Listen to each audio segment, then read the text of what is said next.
귀신이다. 귀신이 나타났다. 영조 42년 충청도 해미고을. 한밤중에 마을 전체를 뒤흔든 비명소리. 장판서 대감댁 문지기는 그날 밤 본 것을 평생 잊을 수 없었습니다. 사흘 전 장례를 치른 젊은 과부. 하얀 수의를 입은 채 온몸에 흙을 뒤집어 쓰고 손톱에서 피를 흘리며 대문 앞에 서 있었으니까요. 죽은 사람이 살아서 돌아왔습니다. 그런데 더 충격적인 건 그 다음이었습니다. 죽었다 살아난 며느리가 관아에 고발장을 제출했습니다. 시아버지와 시동생이 남편을 독살했고 저까지 산채로 묻었습니다. 고을이 발칵 뒤집혔습니다. 대감댁에서 무슨 일이 며느리를 죽이려 했다고. 재산 때문이라던데. 그리고 석 달 후 조선 최고의 권력가였던 장판서는 제주도 귀향길에 올랐고 웅장하던 대감댁은 하루아침에 폐가가 되었습니다. 도대체 그 집안에 무슨 일이 있었던 걸까요? 사건은 그해 봄부터 시작되었습니다. 달달야담을 찾아주셔서 감사합니다. 구독과 좋아요, 알림 설정은 보다 재미있는 이야기를 만드는데 큰 힘이 됩니다. 그럼 이야기 바로 시작하겠습니다. 충청도 해미고을. 전직 당상관 장판서의 집은 성처럼 웅장했습니다. 논 500마지기, 전답 300결, 노비 수십 명. 그러나 그의 재산은 단순히 땅과 곡식만이 아니었습니다. 한양의 전당포 3곳, 개성 상인들과의 인삼거래권, 그리고 비밀리에 운영하는 삭제업까지. 실제로 그가 움직이는 돈은 해미고을 전체 세금보다 많았습니다. 그는 늘 말했습니다. 내 재산은 내 핏줄에게만 간다. 그 말 속에는 강박이 있었습니다. 자신이 평생 모은 재산이 혈육이 아닌 자에게 넘어가는 것을 절대 용납할 수 없다고. 외아들 도윤은 학문과 무예를 겸비한 수재였고 23의 나이에 과거에 급제했습니다. 장판서는 아들을 자랑스러워했습니다. 도윤이는 내가 모은 재산을 지키고 더 키울 인재다. 며느리 연하는 몰락한 사대부 가문의 딸이었습니다. 조부가 당쟁에 휘말려 몰락한 집안이었지만 연하는 어릴 때부터 글을 읽고 썼으며 특히 산술과 장부 정리에 뛰어났습니다. 아버지가 빚더미에 앉았을 때 15의 연하가 집안 재정을 정리해 파산을 막았다는 일화는 고을에 널리 알려져 있었습니다. 혼례는 화려했고 고을 사람들은 부러워했습니다. 역시 장판서 대감. 아들도 출중하고 며느리도 현숙하니 금상첨화로구먼. 혼인 초기 도윤과 연하는 행복했습니다. 둘은 함께 집안 재산을 관리했고 심지어 장판서보다 더 효율적으로 운영했습니다. 당신은 참으로 뛰어나오. 도윤은 아내를 존경했습니다. 이 모든 건 남편 덕분입니다. 연하는 겸손했습니다. 그것이 화근이었습니다. 혼인 2년째 되던 해 장판서의 조카 명수가 대감댁에 들어왔습니다. 명수는 장판서 동생의 아들로 28배 나이에도 과거에 한 번도 붙지 못한 낙제생이었습니다. 게다가 도박빚이 산더미. 형님, 명수를 좀 걷어주시오. 제가 더 이상 감당할 수가 없습니다. 장판서는 조카를 받아들였습니다. 집안일이나 거들며 지내거라. 도박은 이제 그만두고. 명수는 겉으로는 공손했지만 속으로는 불만이 가득했습니다. 도윤이 연하와 함께 웃으며 장부를 정리하는 모습을 볼 때마다 시샘이 끌어올랐습니다. 왜 도윤만 모든 걸 가지는가? 나도 같은 장씨 집안 혈육인데. 어느 날 밤 명수는 장판서와 이참봉의 대화를 엿듣게 되었습니다. 도윤이가 유언장을 쓴다는데 아내에게도 절반을 준다는구먼. 그럼 나중에 며느리가 재가라도 하면 재산이 남의 손에. 그래서 말이야. 장판서의 목소리가 낮아졌습니다. 도윤이를 설득해야 해. 아니면 뒤에 이어질 말을 명수는 정확히 알았습니다. 그리고 기회를 엿보기 시작했습니다. 도윤의 병은 갑자기 시작되었습니다. 초가을 서늘한 바람이 불던 날, 도윤은 아침 식사 후 갑자기 복통을 호소했습니다. 처음에는 단순한 체한 증상으로 여겼지만 증상은 점점 악화되었습니다. 고열, 설사, 구토, 그리고 피를 토하기 시작했습니다. 연하는 밤낮으로 간호했습니다. 눈 아래 다크서클이 짙게 깔렸고 식사도 제대로 못했습니다. 장판서는 한양에서 명의를 불러왔습니다. 그러나 의원들은 고개를 가로저었습니다. 이상합니다. 증상이 일반적인 질병과 다릅니다. 한 노의원이 조심스럽게 말했습니다. 혹시 독은 아닐까요? 그 순간 방 안 공기가 얼어붙었습니다. 장판서가 노의원을 노려보았습니다. 함부로 말하지 마시오. 도윤은 결국 보름 만에 숨을 거두었습니다. 마지막 순간 도윤은 연하의 손을 잡고 말했습니다. 당신을 지키지 못해 미안하오. 연하는 그 말의 의미를 나중에야 깨달았습니다. 장례가 끝난 뒤 집안 공기는 얼음장처럼 차가워졌습니다. 연하는 하루아침에 귀찮은 존재가 되었습니다.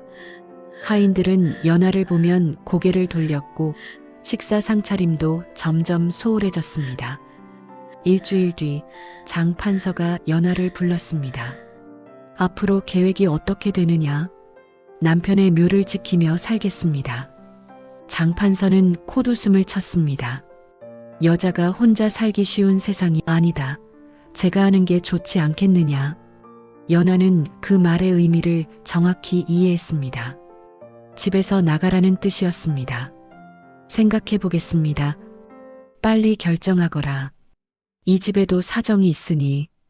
그날 밤 연하는 남편의 서재를 정리하다가 책 속에서 봉인된 편지를 발견했습니다. 겉봉에는 이렇게 적혀 있었습니다. 내가 죽거든 연하에게 전하시오. 편지를 펼치자 도윤의 필체가 나타났습니다. 연하, 당신이 이 편지를 읽고 있다면 나는 이미 세상을 떠났을 것이오. 아버지는 조카 명수를 양자로 드리려 하오. 그리고 당신을 내쫓으려 할 것이오. 당신에게는 권리가 있어. 내 재산의 절반은 당신의 것이오. 유언장을 작성해 두었소. 이 편지와 함께 보관한 문서가 증거요. 그들을 조심하시오. 특히 이참봉과 명수에게서 살아남으시오. 그리고 진실을 밝혀주시오. 편지 뒤에는 유언장이 있었습니다. 본인 장도윤은 정신이 온전한 상태에서 다음과 같이 유언을 남긴다. 본인 사후 재산의 절반은 아내 연하에게, 나머지 절반은 부친 장판서에게 귀속한다. 만일 본인이 의문사하거나 이 유언이 지켜지지 않을 경우 전 재산을 관에 헌납하고 관련자를 엄벌할 것을 요청한다. 사흘 뒤 집안 어른들이 모였습니다. 장판서가 품에서 문서를 꺼내 펼쳤습니다. 그런데 그 유언장에는 전 재산은 부친 장판서에게 귀속한다고 적혀 있었습니다. 연하가 벌떡 일어났습니다. 위조입니다. 그녀는 진짜 유언장을 꺼냈습니다. 이것이 진짜 유언장입니다. 보십시오. 글씨가 다릅니다.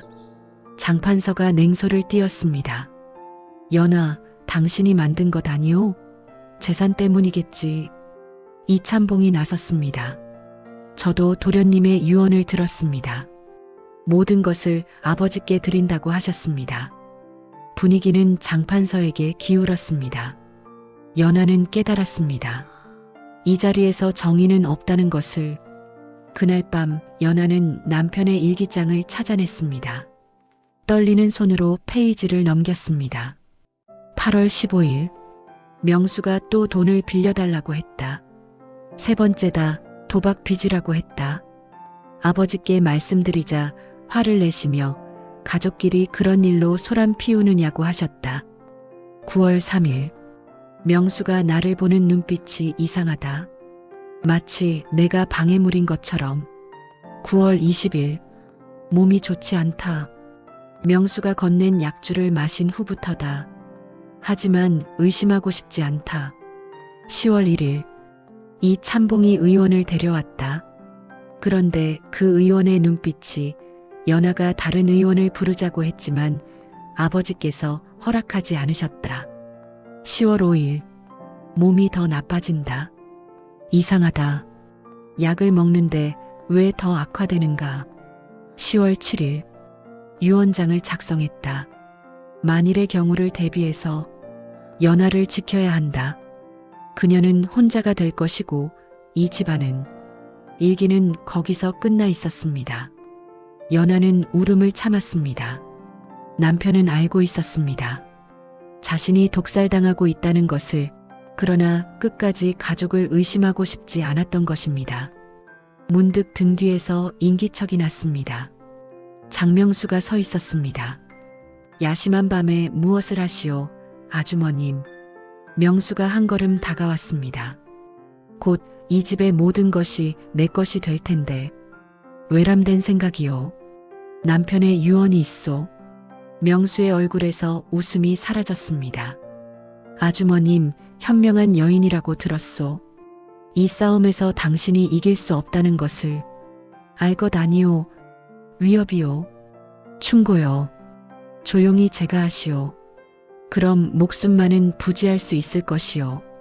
내일까지 생각해 보시오. 시간이 많지 않소. 연아는 그제야 깨달았습니다. 이들은 정말로 자신을 죽일 생각이라는 것을.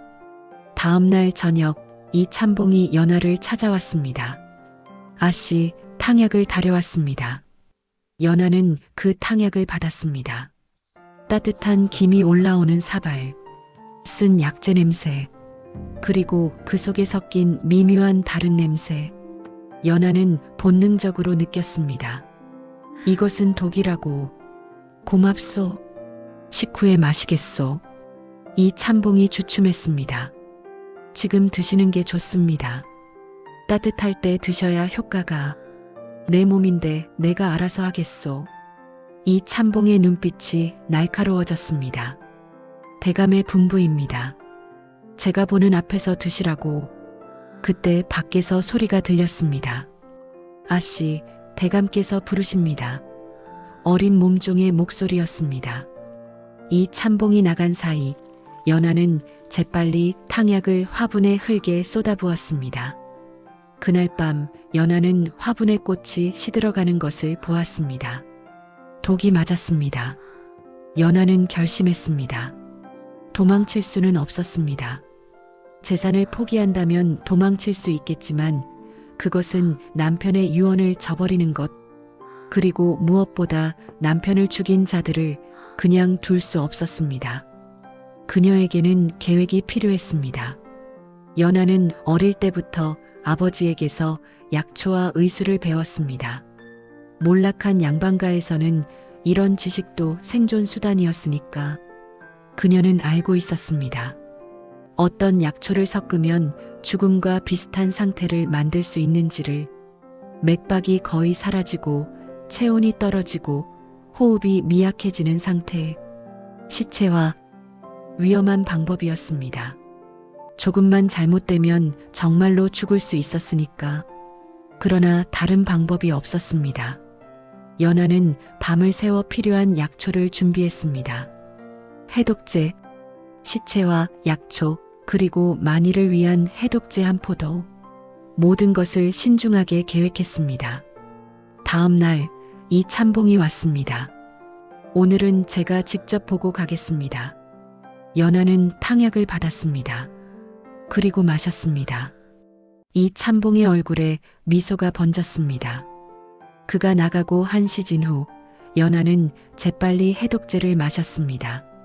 그리고 시체와 약초를 복용했습니다. 곧 증상이 시작되었습니다. 어지러움, 식은땀, 그리고 의식이 흐려지는 느낌. 연아는 마지막으로 남편의 초상화를 바라보았습니다. 여보, 잠시 후면 당신 곁으로 가겠습니다. 하지만 진짜가 아니라 가짜로요. 의원이 맥을 짚었습니다. 맥이 없습니다. 거울을 코앞에 대었지만 김이 서리지 않았습니다. 사망하셨습니다. 장판서는 슬픈 표정을 지었지만 눈은 웃고 있었습니다. 명수는 안도의 한숨을 쉬었습니다. 장례는 날씨가 더우니 빨리 모셔야 한다는 이상한 핑계로 하루 만에 끝났습니다. 연하는 의식이 희미한 상태로 모든 것을 느꼈습니다. 자신을 씻기는 하인들의 손길, 수의를 입히는 감촉, 관 속으로 들어가는 것, 그리고 관 뚜껑이 닫히는 소리, 어둠, 완전한 어둠. 얼마나 시간이 흘렀을까? 연하는 어둠 속에서 눈을 떴습니다. 숨이 막혔습니다. 관 속이었습니다. 이대로 죽지 않는다. 그녀는 온 힘을 다해 관 뚜껑을 밀었습니다. 움직이지 않았습니다. 다시 밀었습니다. 조금 틈이 생겼습니다. 흙이 쏟아져 들어왔습니다. 그녀는 계속 밀었습니다. 손톱이 벗겨지고 손에서 피가 났습니다. 그때였습니다.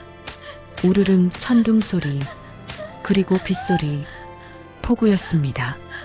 비는 밤새 내렸고 무덤의 흙을 적셨습니다. 새벽녘 무덤 한쪽이 무너졌습니다.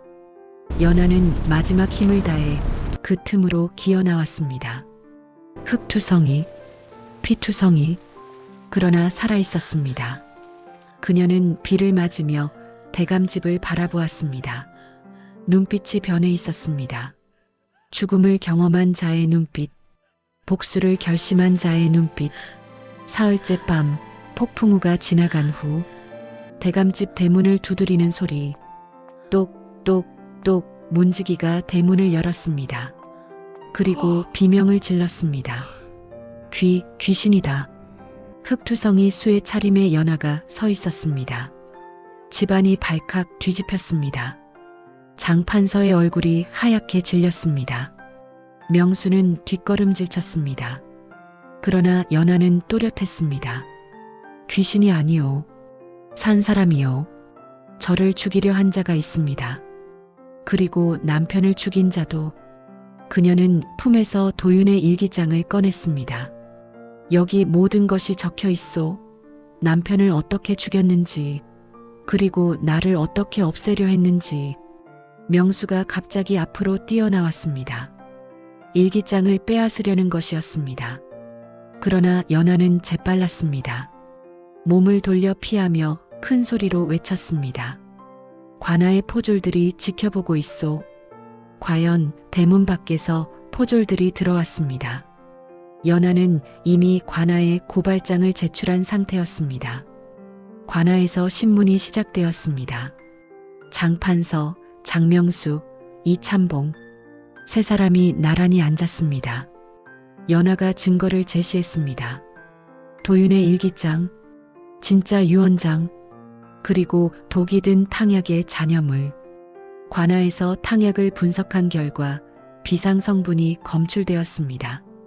이 참봉이 먼저 무너졌습니다. 저는 그냥 시킨 대로 했을 뿐입니다. 장명수가 벌떡 일어났습니다. 이놈이 거짓말을. 그러나 이미 늦었습니다. 수사가 진행되면서 더 많은 증언이 나왔습니다. 한 하인이 나섰습니다. 유언장을 밤에 고쳐 쓰는 걸 봤습니다.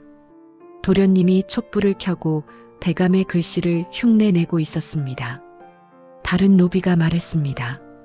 약을 다릴 때 참봉 어른이 붉은 가루를 넣는 걸 봤습니다. 무서워서 말하지 못했습니다.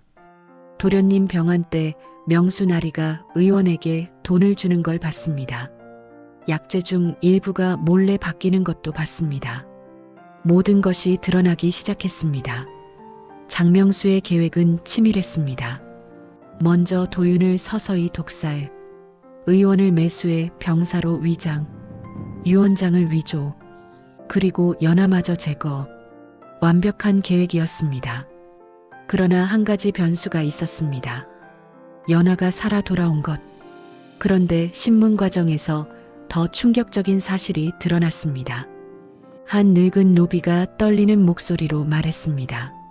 사실은 이번이 처음이 아니었습니다. 대감의 첫째 부인도 같은 방법으로 돌아가셨습니다.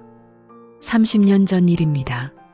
첫째 마님께서 건강하게 계시다가 갑자기 병환으로 돌아가셨습니다. 당시에도 이 참봉의 아버지가 탕약을 다려드렸습니다. 그리고 첫째 마님의 친정 재산이 모두 대감 손에 들어왔습니다. 연하는 소름이 돋았습니다. 재산을 위해서라면 아내도 죽이는 사람, 그런 사람의 아들을 죽이는 것쯤은 아무것도 아니었을 것입니다. 연하는 마지막 카드를 꺼냈습니다. 사실 저는 한 가지 더 증거가 있습니다. 그녀는 품에서 작은 보자기를 꺼냈습니다. 붉은 가루가 나왔습니다. 이것은 명수가 몰래 보관하던 비상입니다. 그의 방에서 찾았습니다. 명수가 소리쳤습니다. 언제 내 방에? 당신이 나를 묻던 날 밤 몰래 들어가 찾았습니다. 너무 급하게 숨겨서 찾기 쉬웠습니다. 그리고 또 다른 문서를 꺼냈습니다. 대감과 명수가 주고받은 편지들입니다. 재산 분할 계획, 도윤을 제거하는 방법 모두 적혀 있습니다. 장판서가 벌떡 일어났습니다. 어디서 그런 것을? 도윤이 미리 숨겨둔 것입니다. 남편은 죽어가면서도 당신들의 죄를 밝힐 증거를 모으고 있었습니다. 판관이 판결을 내렸습니다. 이 참봉은 직접적인 살인 행위로 사형, 장명수는 살인 공모와 실행으로 사형, 장판서는 재산 전부 몰수 후 귀양. 판결이 내려진 후 대감집은 하루아침에 몰락했습니다. 전 재산이 관에 몰수되었습니다. 논밭, 가옥, 노비까지. 장판서는 제주도로 유배되었고 명수와 이참봉은 사형당했습니다. 웅장하던 대감집은 텅 빈 폐가가 되었습니다. 하인들은 뿔뿔이 흩어졌고 노비들은 해방되었습니다. 고을 사람들은 수군거렸습니다. 역시 재산은 화근이야. 욕심이 집안을 망쳤구먼. 그 많던 재산이 하루아침에 물거품이 되다니. 모든 것이 끝난 뒤 판관이 연하를 불렀습니다. 한 가지 궁금한 것이 있소. 당신은 어떻게 무덤에서 살아났소? 연하는 조용히 말했습니다. 제가 일부러 죽은 척했습니다. 탕약에 독이 있다는 걸 알았습니다. 그래서 미리 해독제를 준비했습니다. 그리고 시체와 약초를 복용해 죽은 것처럼 보이게 했습니다.